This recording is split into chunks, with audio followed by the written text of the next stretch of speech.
Yeah, you know what it is. Hot97.com and FlexWeTrust.com. This is 50.com, so you know who I'm getting ready to talk to.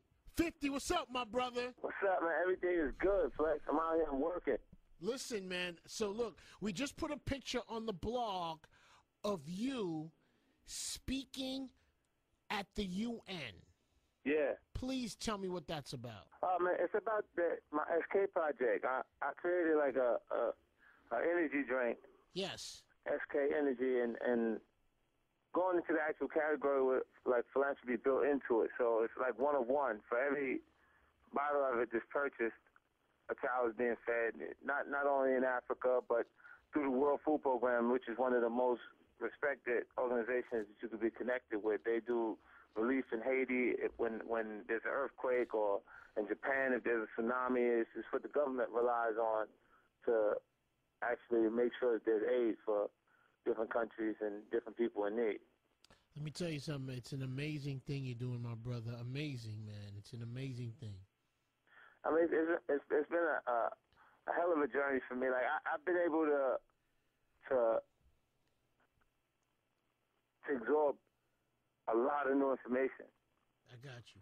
In a short period of time, and I have a lot of people that have experienced a lot more different areas. Like I got a bunch of Harvard graduates around me in conversation, opposed to the guys that would just be from the neighborhood every day. Flex, you know. So yeah, you learn a lot just in basic conversation than you would, you know, if they're providing information consistently than talking to somebody who's just telling you a joke or telling you what happened in the hood today. But Fifth, I know you must, when you're at the UN, I mean, I'm sure you get a lot of music questions. I'm sure you do. Oh yeah, you know what it is. But before we start that, I just use that before we can get out the gate. Like I tell them with my experience, like a lot of people know my story. Like I never met my father. My mom was killed at the age of 8. So a lot of the mistakes that I made in those early stages will come from lack of guidance in that early point. But I don't regret those things. This is my life. If I wouldn't be who I am right now if I hadn't experienced those things. And I said the same thing I'm saying to you in front of the majority of people from the United Nations right there. Everybody's sitting there. So, and they clapped after I was actually done, because what it does is it creates a strong example of possibility of change for someone who's been brought up under those circumstances where they can no longer have limits. You know what it is, Hot 97 Funk Flex, 50 Cent. Now, Fifth, I mean, I got so much to ask you about. First of all, you were at the Mayweather fight. Right. Fam, you was looking so crazy and so, I mean, in tune to the action in the ring, my brother. Yeah. Because, you know, what's crazy, Flex, let me tell you something. Look, with Floyd, before he actually going into the ring, I grab his head before I leave the ring, and I tell him, because, you know, a fighter got to have killer instincts. You can't get in there feeling nice today. Yep. You see what I'm saying? And yes. If you don't go, and I put his head in the right space in conversation, just before I get out there, last thing I say to him, to get him focused, because like Ortiz is a good guy. Like in person, you talk to him, you'll feel like he's trying to be like a nice guy to you. You see what I'm saying? Like there's not a problem. But you just said trying. Right, trying, because he's really trying to make sure that you can't feed your kids the way you're comfortable. Okay. If he land a hook on you, you know what I'm saying? Like there you go. Wow. Now you got whole new obstacles in front of you. So I'll tell him, kill him. Now, Fifth, when you saw Ortiz headbutt Mayweather, what did you think of that? He did it more than one time, man. He did it several times, man. Like it just, one was visible because he damn near came off his feet trying to run into him. You see what I'm saying? Yes. That the last one, and then it's like your apologies. Like every time I go with Floyd, you know what's interesting? I've been in venues where that many people came out to see me perform music, right? But those people generally are fans of 50 Cent. Got you. Now, when we go, every time we come out into the arena, they boo us. It's Mexico out there. The last time me and the De La Hoya fight, it was Cinco de Mayo. There was nothing but Mexicans in it. when you know what I'm saying? What's interesting is Floyd is a part of pop culture. He is our Muhammad Ali.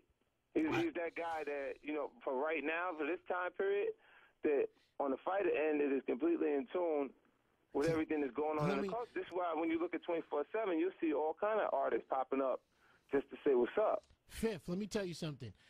I was not a full Mayweather fan, like fully, until this fight, because I feel like I understand him a little better. Like, and I'm gonna go out on a limb on the Pac-Man comment, but yo, he gets in there by the first, second, third round. He's taking a couple blows and a couple things, and people get confused. But he's really feeling out that fighter to see what he got. It ain't gonna take. Look, he got 7 minutes, right? He got 7 minutes to do something. And then impressive. And then after that, he takes over the fight.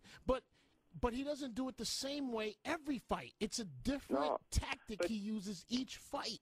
Yeah, because Floyd don't need a particular game plan. It's instincts. You can't make another look. We can sit there and get a fighter in there and train him to throw the punches the right way from the beginning, and he's not instinctively going to do everything that Floyd does the same way. You know what I'm saying? Like, even his daddy, like, he had issues with his pops because his pops would like to live vicariously through him on some levels. He didn't achieve the same success.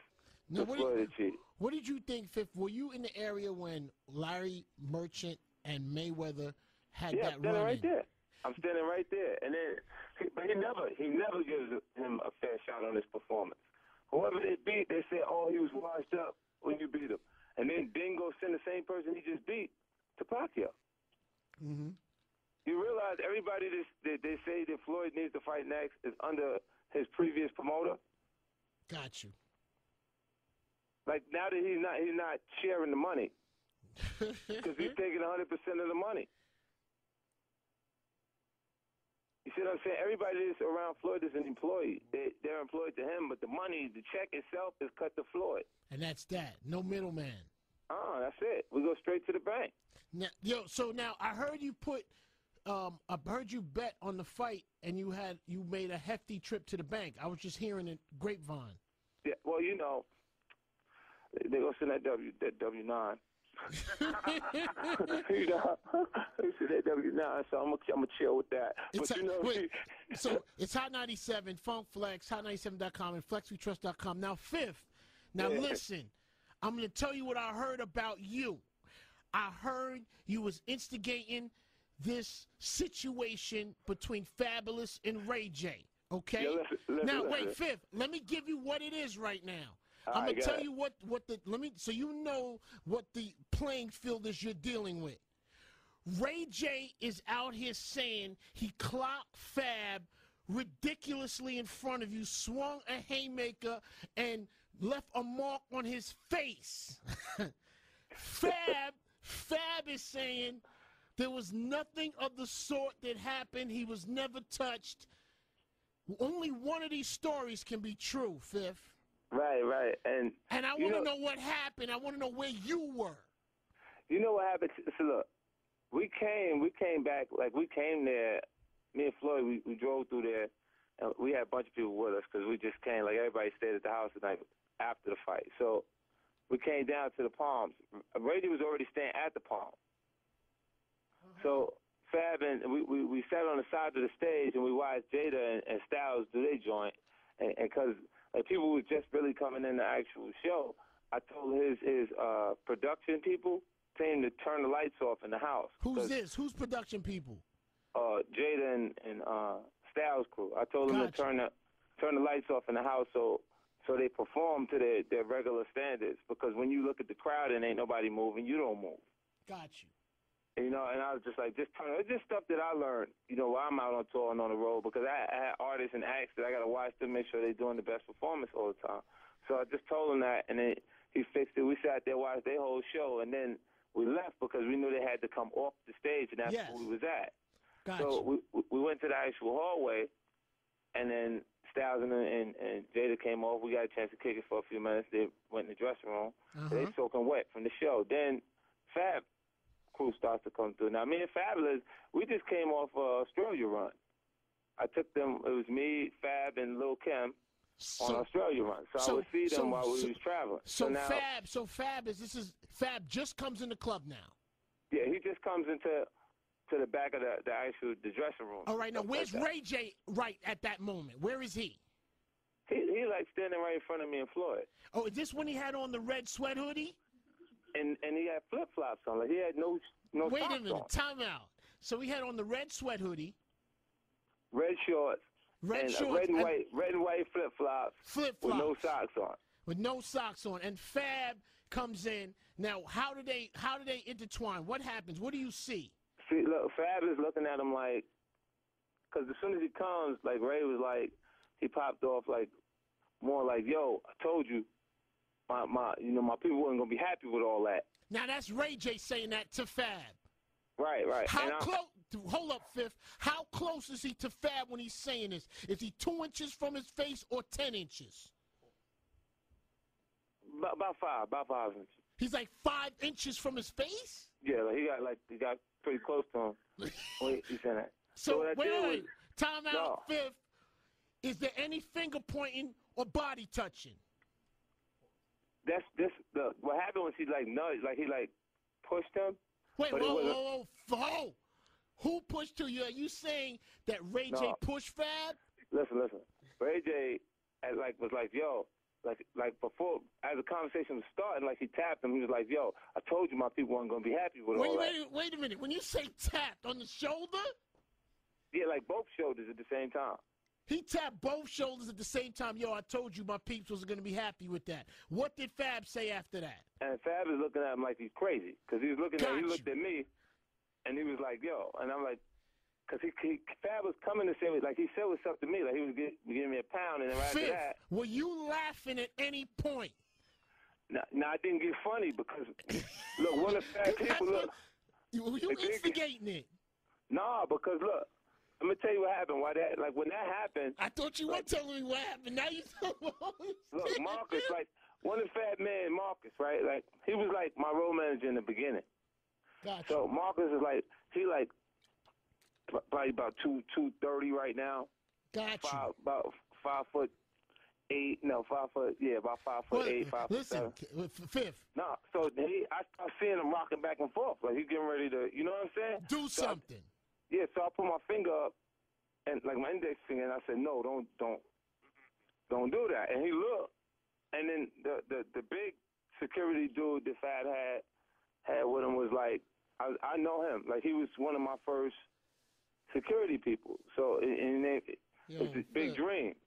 So I'm looking at him, and I'm like, I wouldn't let them have no fight with, like, period, like, cause when Ray J touched Fab, what did Fab say? What happened after that now? He said, whoa. Gotcha. Yo, you lost your mind right because you said you went off with the... He said, yo, you lost your mind? So are you saying that Ray J never swung? He never swung. There was no punch thrown. No, listen, what happened is following that, it was like one of them big, like, I think he had a little bit of juice in him. You know what I'm saying? Who had the juice in him? I think Ray had a little something. He had a little juice in him. You saw alcohol. Like, because it was all some help somehow to get him. Like, because I didn't know that they already saw each other. Okay, so is this an example of they saw each other earlier, it was all good, but then when it got around a lot... People say, look, I can't help it. If I don't pump you up on purpose, it's not my fault. Got you. If I pump you up without saying anything, because I'm there, how can you blame me? Like, if a person starts to be like, yeah, now my people's is here, what's up? 50, are you saying Ray J's lying? I'm not saying Ray J's lying. He said he swung on Fab. No. And listen, he did start to moving in the actual hallway, and I got in between both of them. Now, okay. Yo, I'm going to ask you a question. Did you see fear in anybody's eyes? I ain't seen no fear. Well, Fab had on them dark glasses. He had on black glasses. But if he got punched in the face, Flex, Fab wouldn't have went on stage with no glasses on the actual. That would tell you how bad he was hit. So he you say, on stage. Fifth, I'm going to ask you again. Fifth, are you saying Fab did not get punched in the face? No, he didn't. Because we had three balconies. If he got touched in his face, if he felt like he got punched in his face, it ain't enough for you to call a punch. Okay, now I'm gonna ask you another question. So nobody got punked? No, it ain't no. You know what it is? Fat